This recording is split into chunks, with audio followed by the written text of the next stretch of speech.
Hello everyone, Mayuri Nayak here. हम लोग chapter पढ़ रहे हैं is the matter around us pure, जिसमें हम लोगों ने अभी कवर किया बेसिक थिंग्स, जो कि matter is divided into two types, pure substance and mixtures. जिसमें कि प्योर सब्सटेंस है एलिमेंट्स और कंपाउंड्स में भी टू टाइप्स है। Element is made up of atom while compound is made up of two or more molecules in a fixed proportion. अभी mixtures में क्या पढ़ा हम लोगों ने? होमोजीनियस और हेट्रोजीनियस। जिसमें होमोजीनियस में क्या है, जो यूनिफॉर्म कंपोजिशन होता है, और हेट्रोजीनियस में नॉन यूनिफॉर्म कंपोजिशन होता है। अभी अब हम होमोजीनियस मिक्सचर्स को हम होमोजीनियस सोल्यूशन भी बोलते हैं, because it has uniform composition. तो आज हम सॉल्यूशंस का पढ़ेंगे टॉपिक। उससे पहले हम ये पढ़ ले इफेक्ट, टिंडल इफेक्ट, ये थोड़ा पढ़ लेते हैं सॉल्यूशन के टॉपिक आने से पहले। तो ये अभी है क्या? It is a phenomenon based on the scattering of the light, and it is named after the Irish physicist John Tyndall. When a light is passed through a colloidal solution, where the size of the constituent particle is comparable to the wavelength of the light beam, means अगर छोटा particles है तो छोटा wavelength का light pass होगा, जैसे blue light. उससे थोड़ा बड़ा पार्टिकल है तो रेड लाइट पास होगा, और उससे बड़ा हो गया तो बड़ा पार्टिकल्स है तो वाइट लाइट पास होगा। The beam of light is scattered in such a way that the path becomes visible. It is seen in colloidal solution and few uh, fine suspensions. ये हम अभी आगे पढ़ेंगे, यही topic. The higher the interaction between the particles and the light beam, the more is the scattering of the light. जितना ज़्यादा interaction उतना ज़्यादा scattering of light। अभी आगे चलते हैं हम solution। It is a homogeneous mixture made up of two types of substance mixed evenly and uniformly. Some properties of solution. It is homogeneous mixture, then it is smaller than 1 nanometer, that is 10 raised to minus 9 meters. Then it cannot be seen by naked eyes. Here the particles do not scatter the light, नहीं होगा passing through the solution, because जो particles है वो dissolve हो गया है, तो particles है ही नहीं लाइट स्कैटर करने के लिए, तो यहाँ पे टिंडल इफेक्ट एब्सेंट है। Then the solute particles can not be separated and they do not settle even if left undisturb. ये मतलब सोल्यूशन इज स्टेबल, डिज़ोल्व हो चुका है, तो जब ये सेटल तो नहीं होगा, पार्टिकल्स हैव ऑलरेडी डिज़ोल्व। अभी concentration of the solution, then how much solute is there, मतलब कितना सोल्यूट है उसमें, सोल्यूशन में उसका देखते हैं।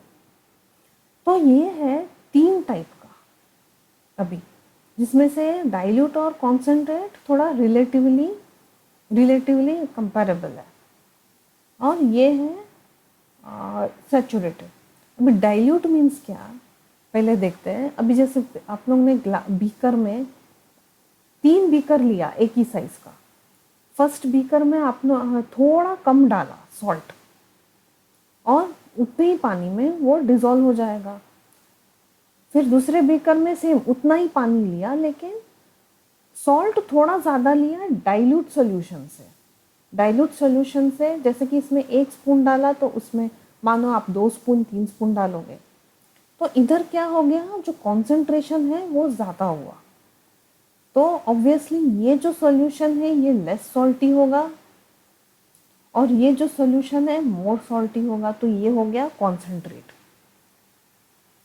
फिर ये है सैचुरेटेड। अभी सैचुरेटेड में क्या है, वो सेम उतना ही पानी है जितना कि पहले 2 बीकर में था, लेकिन इसमें आप बहुत ज़्यादा, मतलब सेवरल टाइम्स सॉल्ट डाला, फिर एक पॉइंट ऐसा आया कि जहाँ पे सॉल्ट डिज़ोल्व होगा ही नहीं। The solvent has no capacity to dissolve the solute, ये पॉइंट को बोलते हैं हम saturation point. Then at a point salt won't dissolve further, no more capacity for solute to dissolve in solvent. If temperature is increased, then this salt will dissolve. तो अभी आप solubility कैसे define करोगे?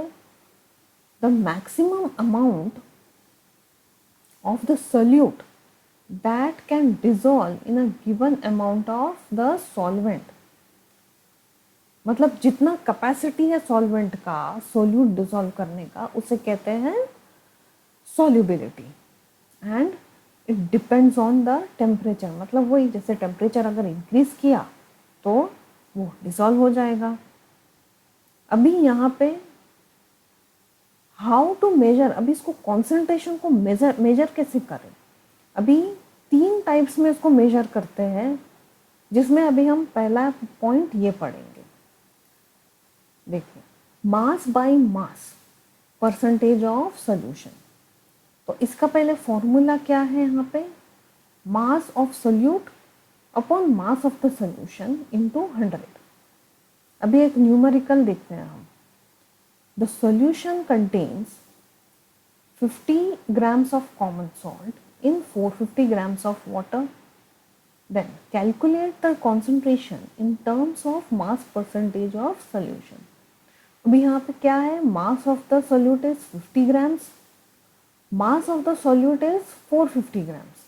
तो अभी इधर क्या पूछा है? सोल्यूशन में कितना कॉन्सेंट्रेशन है। So mass of the solution is mass of the solute plus mass of the solvent, mass of the solvent. तो जब दोनों को ऐड किया तो कितना आया? 500 ग्राम्स।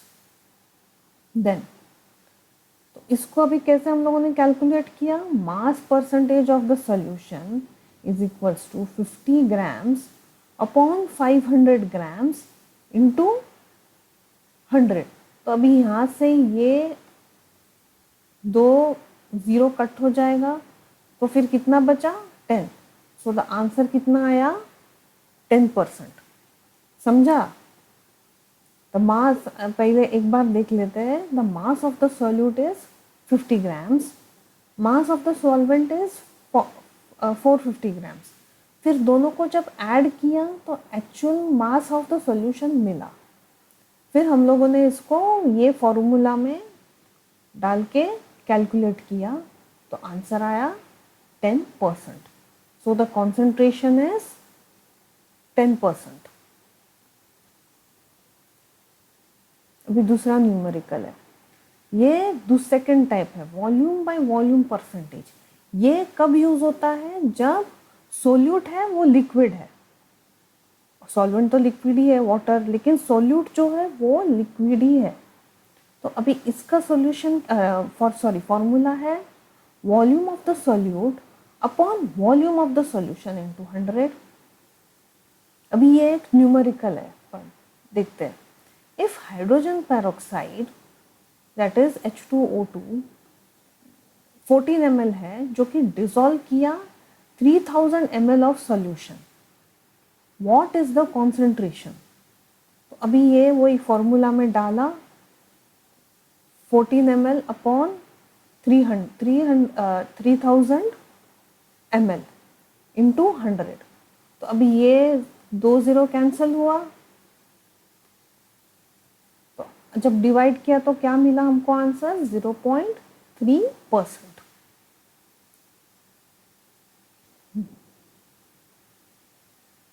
अभी थर्ड टाइप का है, mass by volume ml, grams by volume ml percentage. अभी ये थोड़ा अलग टाइप का है, that is mass of solute upon volume of solution into 100। Therefore अभी यहाँ पे एक न्यूमेरिकल है, that is 8 grams of salt dissolved in water becomes 1 liter saline water. Then what is the concentration? तो यहाँ पे क्या किया हम लोगों ने, जो 8 ग्राम्स है वो मास ऑफ द सोल्यूट है। फिर volume of the solute means becomes 1 litre of saline water, that is 1 litre is equal to 1000 millilitres. यहाँ पे हम लोगों ने लिखा 1000 इंटू 100 इज इक्वल्स टू 0.8%। फिर भूलना मत ग्राम्स पर मिलीलीटर डालना है। तो ये था 3 टाइप का कैलकुलेशन। तो आइए एक बार रिवाइज कर लेते हैं। टिंडल इफेक्ट हम लोगों ने पढ़ा, that is the light pass through colloidal solution where the size of the constituent particle is comparable to the wavelength of the light beam. Then the light of the beam is scattered in such a way that part becomes visible. Then it is seen in colloidal and fume suspension. More the interaction, more will be the scattering of the light. Solution के properties, homogeneous mixture, then particle of the solution is smaller than 1 nanometer, it cannot be seen by naked eyes, and Tyndall effect is absent as particles नहीं हैं light scatter करने के लिए। then the particles cannot be separated and they are left undisturbed, means the solution is stable। ये 3 में होता है dilute, concentration, solute. Solution is less salty, ये थोड़ा ज़्यादा सॉल्ट होगा। और सैचुरेशन मीन्स जहाँ पे एक पॉइंट आएगा सोल्यूट डिजॉल्व ही नहीं होगा, फिर टेम्परेचर इंक्रीज करना पड़ेगा सॉल्ट डिजॉल्व करने के लिए। Solubility is maximum amount of solute that can be dissolve in given amount of solvent. It depends on temperature। फिर ये था सम्स, न्यूमेरिकल्स कुछ हम लोगों ने देखे, mass by mass, percentage of solution, how to measure the concentration of solution, mass by mass percentage, जिसमें हम लोगों ने न्यूमेरिकल देखा। ये mass of the solution is equal to mass of the solute, पहले इसका टोटल निकाला एंड देन हम लोगों ने उसका परसेंटेज निकाला। दूसरा है volume by volume percentage of solution, ये किस में यूज करते हैं, जब सोल्यूट लिक्विड होता है। और तीसरा है मास बाय वॉल्यूम परसेंटेज। ये आज के लिए इतना ही था। Thank you.